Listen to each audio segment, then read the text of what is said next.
I'm Mark. I'm Josh. This is Alter Ego Comics TV, episode number 175. First off, I must apologize for our very lackluster Google Hangout last week.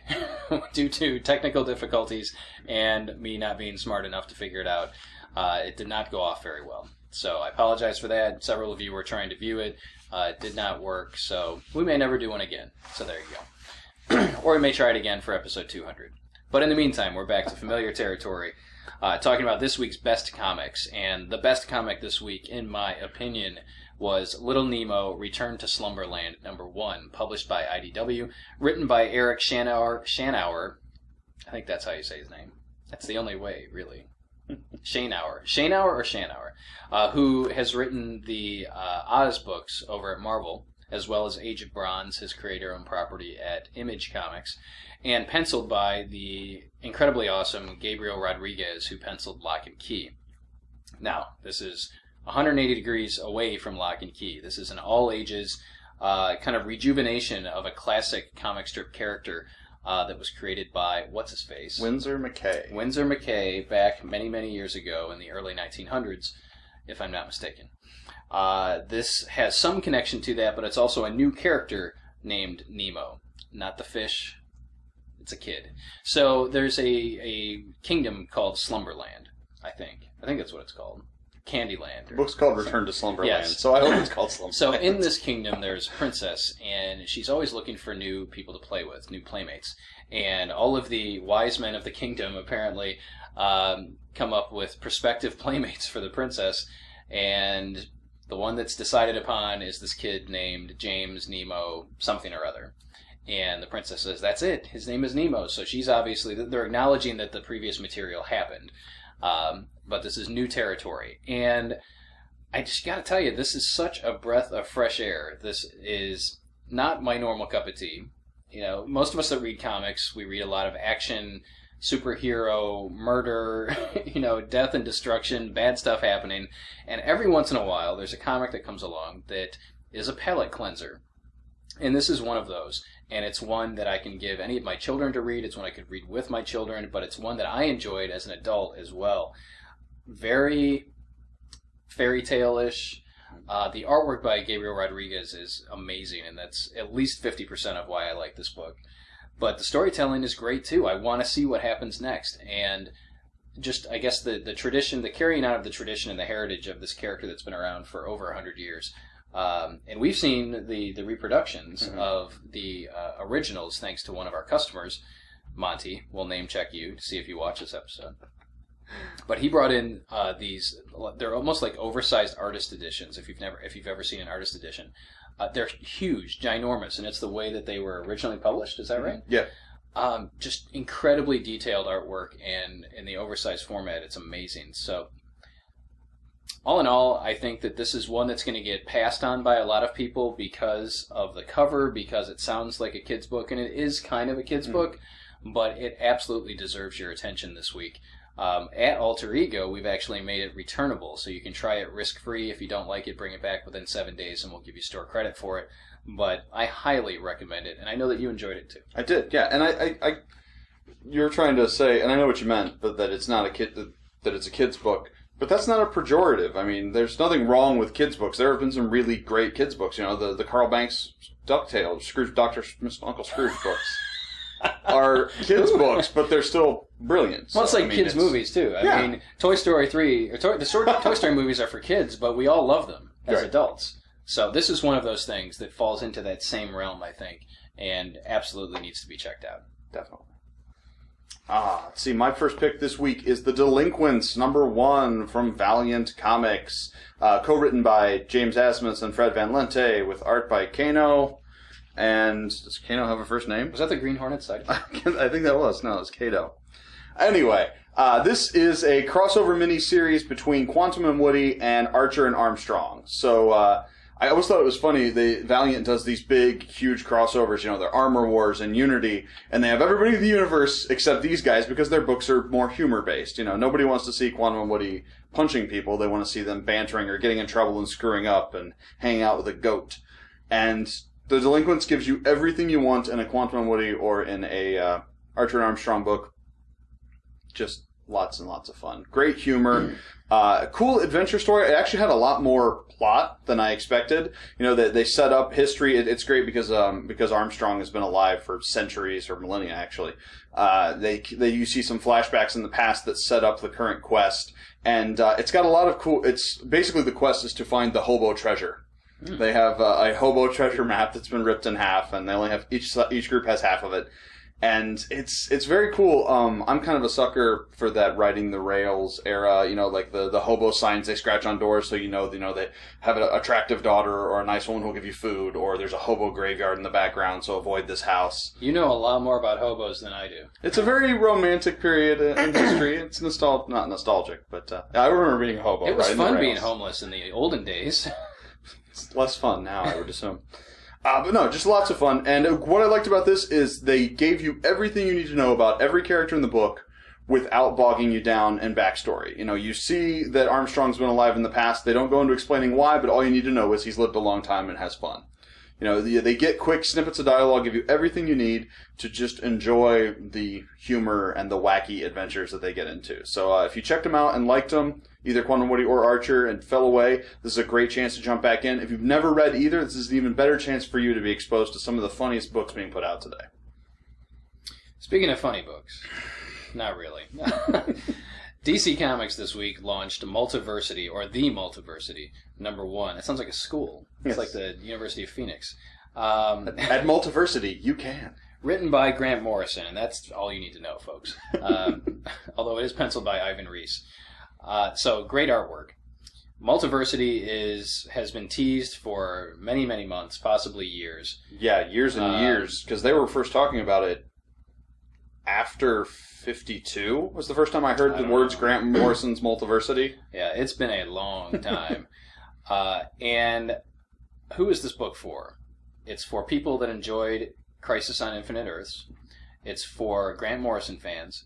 And it's basically for DC Comics fans that are looking for something more than what we're getting out of DC Comics these days. It is not an easy read. No Grant Morrison book is an easy read. This is dense. There's a lot of subject matter in here. There are a lot of characters that you've never heard of before that you try and keep track of. But if you enjoyed the scope of Crisis on Infinite Earths, if you enjoy seeing kind of humorous send-ups of Marvel characters as DC characters, and different versions of your familiar DC characters, this book is absolutely for you. So there is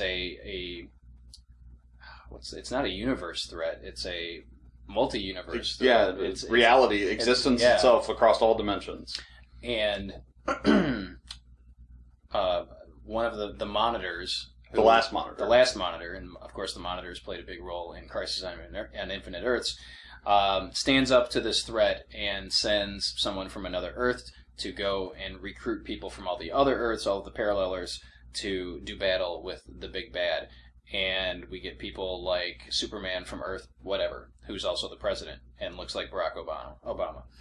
We get Captain Carrot. We get a female Aquaman. We get just all kinds of new and different stuff. We get a version of the Flash, which is very much like a Barry Allen or a Wally West, as far as he's a comic book nerd, and you get characters that are reading about the adventures of these other characters in comics, and they're like, "Oh, it's so great to meet you. I've been reading your comics for years." So it's hard to pigeonhole this book, but it's absolutely for Grant Morrison fans. And the other one is, again, it very much has a feel of Crisis on Infinite Earths. The only detractor, and this isn't to discourage you from picking it up, but there are very few recognizable characters in this book. Yep. You know, Crisis on Infinite Earths, you could pick up issue #1 and you saw, oh, there's Superman, oh, there's Batman. It's the characters that we were familiar with. And because DC Comics at the time had spent decades establishing these other Earths and the characters on those other Earths, there was a little more emotional investment. For right now, I don't know or care about any of these characters, honestly. Well, they're almost all analogs of recognizable characters. I mean, like the Green Lantern and Flash you see there, they don't get a lot of time, but they have a lot of dialogue. and you immediately understand their relationship and how it reflects on the relationship from our universe. So I mean, it's not hard to get it, but yeah, it is. It's not our Superman. It's not a Superman. I mean, looking at the big events going on at DC now, it's not Future's End. It's not Batman Eternal. It's something completely different. And when you're talking about Grant Morrison, you know it's going to be completely different. So as long as you know that going in and you're up to the challenge, you should enjoy Multiversity. Yeah, and if you like books where you have to do some of the work, art that makes you think it out and it doesn't necessarily give you everything on a platter, there's great puzzles in Multiversity for you. Oh, yeah. My next pick this week is Second Chance at Sarah. This is an original graphic novel from Dark Horse, and it's written by Neil Druckmann, who you may remember as the writer on The Words Elude Me, the game from last year, Last of Us. There was a hit on PS3 about the zombies and the funguses, and it was super awesome. So original graphic novel, and the basic pitch is a guy and his wife have a baby, and the woman immediately goes into the coma, and the guy can't figure out why, the doctors aren't sure why, and when he's going through her effects while she's still in the hospital, he finds an amulet, and it puts him in touch with some demon. They never actually tell you what it is. It might be the devil, it might be some extraplanar entity who tries to make a deal with him. He can send him back in time, and he'll have one day to try and stop bad things from happening for his wife. Basically, he has one day to save the wife and the mother of his child. And it was awesome. It's a time travel love story with demons, and that's all you need to know with his whole family and future on the line. Just a great pickup. If you liked Seconds, was good. Definitely a little more interesting art. It's not the cartoony style we saw in Seconds, and I like the coloring. It's it might actually just be painted. I don't know. Yeah, it's got kind of a watercolor look to it. But very cool, lots of fun. It is a little on the short side, but it is a cool, whole self-contained story. You get it all in one go. So lots of fun this week. Second Chance at Sarah. Next up for me is Daredevil #7 by Mark Waid and the Rodriguez guy, Javier Rodriguez. And this is an Original Sin tie-in where we get to discover more about Matt Murdock's mother, Sister Maggie, who first shows up in the Born Again storyline, the classic Born Again storyline by Frank Miller and David Mazzucchelli. And this is where we get the questions answered. For once, it's only taken 30 years for Marvel to answer the question of why did Matt Murdock's mother leave he and his father and become a nun? Was that actually a question? I mean, I know it was a question in here. They set it up in 6, and Matt specifically wants to know, but I don't remember reading Born Again's going, why did she leave? You just knew that she was gone. Right, she was gone, and I guess it never occurred to me. You never wondered how his mother left the family? And she was married to a prize fighter, and who's by all general accounts a nice guy. Oh, yeah. Yeah, Battling Jack Murdock. Yeah. It's Prince. No, I loved it. That was cool. So yeah, it's Mark Waid's Daredevil continues to be awesome. And if you're a Daredevil fan, longtime Daredevil fan, you actually get a question answered about the mystery of Matt's mother. So, also an honorable mention to Original Sins #5 of 5. This is the companion series, or one of the companion series, to Original Sin.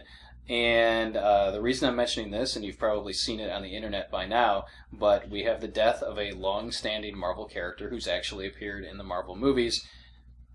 That happens in this issue. So, for that reason alone, you should pick it up. But if that doesn't sway you, there is a 2-page Chip Zdarsky story in here.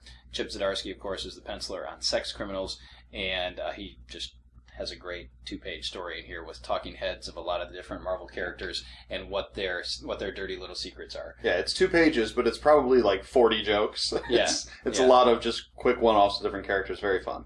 Just as an example, She-Hulk's Original Sin is she never graduated from law school. Perhaps. And I love the little captions he gives them. She-Hulk's caption is cousin of the He-Hulk. Yes. It was very, very good. Very fun. And I will say Original Sins has been one of my favorite tie-ins to a series. I mean, most of the time they're kind of superfluous, but this is the best one since probably Siege Embedded, as far as being fun, important to the main book, but also just being enjoyable. Meaningful. Yeah. Loved it. Meaningful and enjoyable.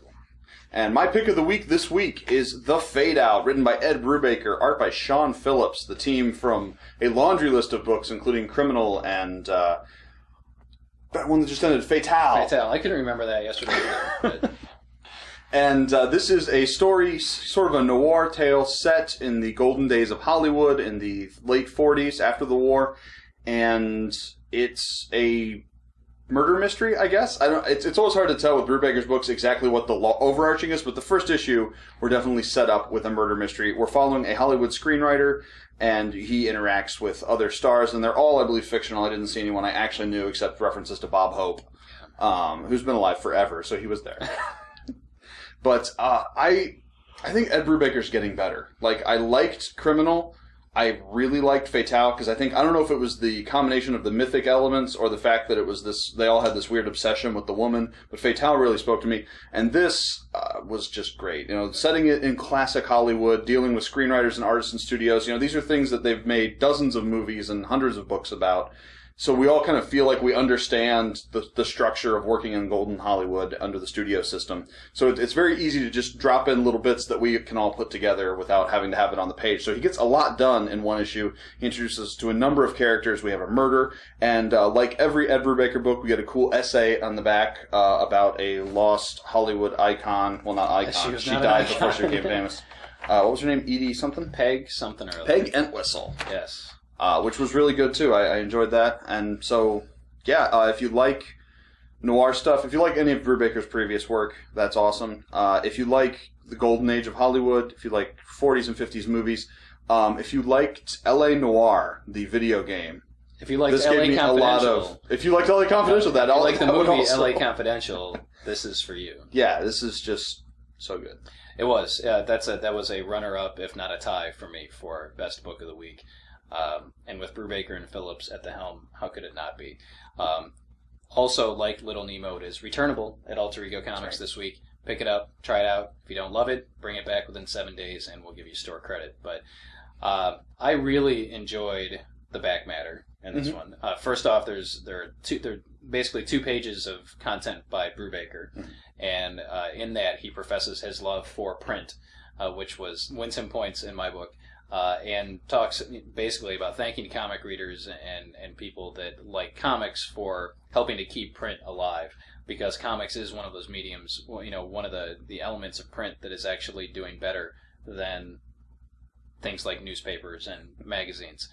But the other one about Peg Entwistle was just awesome. I wanted to read more. I mean, like, it seemed short to me. I think it was 2 pages. Yeah, and I have to go back and replay it, but I think they referenced that in L.A. Noir. I think there's a mystery either similar to that or referencing that specific This made one. me want to watch L.A. Confidential, and it made me want to watch Mulholland Falls. It made me want to buy a fedora and become hard drinking. It's just so good. So good. Get a lazy ceiling fan. Really looking forward to the next issue. Yeah, lots of All right, so in honor of Ed Brubaker, we're going to do our top 5 Ed Brubaker stories, comics. I just assumed once just Ed Brubaker comics. Yeah, because otherwise comics. It's going to be like 3 runs of Captain America. And these are our favorites. Yes, so your mileage may vary. Your mileage may vary. Why don't you go first? Why don't I go first? Okay.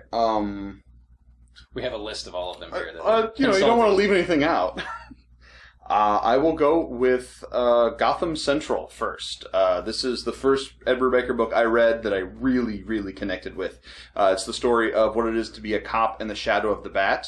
It is written by Ed Brubaker and Greg Rucka, 2 tastes that taste great together. And actually, it's one of those weird co-written books that's not really co-written. I mean, like for example, Delinquents, Azimuth, and Van Lente, they worked together on the story, and then Azimuth wrote the actual script. But with Rucka and Brubaker, the book takes place all the time in Gotham Central, and so you have a day shift and a night shift. So one of them writes the day shift, and one of them writes the night shift. And the fact that they're able to use the characters back and forth and intertwine them is really impressive. You can't tell where one style ends and the other begins. But it was incredibly poignant and real, and it grounded the DC universe in a way that no other book ever has for me. So just great procedural cop drama in a place where there's superpowers. I'm going to go with possibly an odd choice, but his run on Uncanny X-Men, I think, really is top-notch and totally underrated, much like Gotham Central. Mm-hmm. And this was post Captain America? Post his start on Captain America? Bless you. Excuse me. Yes. It was after he had started doing Captain America. Alter Ego Comics TV, now with more sneezes. Ed Brubaker's run on Uncanny X-Men is excellent and involves basically a C-list team of X characters. You've got Havoc and Polaris and Hepzibah is in there, and the Starjammers, and who else? Rachel Phoenix, Proudstar's Rachel Gray's in there. Proudstar. The Shi'ar guy. Gladiator. It's almost all space-based. And it came out around the same time as Abnett and Lanning's Guardians of the Galaxy. It was after Abnett and Lanning's Guardians of the Galaxy. They did crossover later. Right, yes. Vulcan's involved in it, so the third Summers brother. Who was introduced in Brubaker's X-Men Deadly Genesis, I believe. Yes, and was recently mentioned again in Rucka's Cyclops series. Yeah. So, if you're only familiar with Ed Brubaker from his Captain America work or his Noir stuff, and you're an X-Men fan, even if you're not, it's just really good stuff. Okay. Well, I guess I'll take the other obvious one, Captain America. The other obvious one? Were either of those obvious? There was no question that one of us was going to pick Gotham Central. That was. Go ahead, say Captain America. Captain America, the Winter Soldier. So, a couple years ago, or more like a decade and change ago, Captain America wasn't a super popular book or character, and so they gave him to Ed Brubaker, who had a decent amount of back matter, or a catalog, back catalog. I mean, he had written some Bat books here and there in Gotham Central. He had done a lot of small-scale stuff, but nothing that was like an A-list, true long run. And he basically got to create his own Captain America story from the ground up. So it starts with Captain America 1. The first arc is called The Winter Soldier, and it gave you everything you saw in the Winter Soldier movie, the resurrection of Bucky. And I think it says something that, for years in the comic world, there were certain things that were invulnerable. Uncle Ben didn't die, or Uncle Ben can't come back to life. Jason Todd stays dead, and Bucky stays dead. And he brought back Bucky in a way that no one didn't like. Yeah. You can't... He did something that was basically impossible. He made a story that comic purists would still like, that even though it went against what they said they wanted. And it's just brilliant. It was a great move to turn Cap into an espionage book, into a book that was... because Cap doesn't have the power set to deal with Galactus or to deal with Thor-level threats. But when it comes to stuff like this, it's really where he excels, and it also puts him in an interesting position because you're dealing with politics, and he is very much a political animal, being the American superhero. And I will say that this is the Captain America I see in the movies. Obviously, the second movie, plot-wise, is based on it, but when Chris Evans talks and delivers these lines, his kind of delivery and the way, the man-out-of-time feel he gives it, is to me very much reminiscent of Brubaker's Cap run. And, what's the one? Oh, Winter Soldier, Winter Kills was a one-shot. It was basically just another issue of Captain America during his run. But it was Winter Soldier's first Christmas when he started to get his mind back. He remembered being Bucky. And it has stuff in the present in those days, and then in the past, flashbacks. And you have young Bucky at a Christmas party with Toro during the war, and they want to go dance with some girls or do something. And Steve doesn't want to. He just stays off to the sides. And Bucky's like, "Don't you ever have fun?" He's like, "I punched Hitler once. That was fun." And that just, to me, that's the Evans Captain America, that sort of dry, seen it all, but has a real wry sense of humor. And just, Brubaker's Captain America was a revelation in that character, making him relatable to a modern audience. Absolutely. I'm going to go with Criminal, and I'm thinking specifically, I think it's Volume 4. I'm trying to remember the subheading, the subtitle for it. It was the one Last where... of the Innocent? No. Yeah. It's not in here. No, but it's the one with the Archie analogs. Oh, I don't remember what it's called, but I know the one you're talking about. Yeah. But the nice thing about Criminal is that you can pick up any volume and read them independently of any other volume. They're not sequential. Right. So I had not read a lot of Criminal before that, but I'd heard about this. Basically, Brubaker took the Archie characters and stood them on their heads and put them into a noir setting. And while the characters' names were not Archie Andrews and Betty and Veronica and Jughead, they had very similar names. Like the main characters, I'm drawing a blank on his name, but it was still, his first initial was A, his last initial was A. And they were drawn, in the modern times, they had Phillips' classic noir look, but in flashbacks, they looked like Archie comics. Style. Yeah. So kudos to Sean Phillips for artistically doing that. But it's just a really strong, it's again kind of pulpy noir murder mystery type of thing that Brubaker does so well, and that was really the first noir Brubaker piece that I fell in love with. So it's up to you. We're down to number 5. feel bad because there's so many books that I'm going to feel bad if we don't mention them. But I'm going to go. All right, this is my personal choice. I'm going to go with Deadenders. It was a relatively little-known Vertigo book he did. It ran for, I want to say, 13 or 16 issues, and it was a post-apocalyptic mod scooter gang thing. It was very weird. You've got people living in these kind of small domed cities. The air outside them is not breathable, and they've sort of been... They're almost kind of Hunger Games-y, actually. Obviously, this was long before the Hunger Games. But each area has its own thing, and they're all living in not quite squalor, but they're definitely doesn't look like the future. Most people don't have access to real technology, and they have these little, like your Vespa scooters, and they're a gang that roves around and gets into trouble. And the main character is incredibly interesting and relatable, and it was a post-apocalyptic tale unlike any other I'd ever read. It was witty and romantic, and it wasn't depressing. A lot of times the apocalypse, it's all about either we're all going to die or we have to overthrow the government to bring things back and kill Donald Sutherland. And it just was very interesting and fun, and I feel like it was more real than a lot of the post-apocalyptic stuff you usually get. So just a lot of fun. Deadenders, it's all collected in one volume now, I believe. Yep. That's actually how I read it. Yeah. The collected edition. So there you have it. I want to give an honorable mention to his Daredevil run and the Catwoman run. Both awesome. Daredevil and who? Catwoman. Oh, yeah. Who was the artist on Catwoman? Was it Darwin Cook or? It's possible. I just see the cover. Right? Yeah. Ed Brubaker, great writer, great fan of the printed comic book, friend of us all. He throws his mighty shield. So there you have it. Our top Ed Brubaker stories. And again, I just have to encourage you to check out the Fade Out #1 this week. Available in comic shops everywhere. If you have any questions for us, leave them in the comments. We'll be happy to look at them and try to respond. And again, I do apologize for the lackluster Google Plus Hangout that we tried to do. We just need to stick with what we know.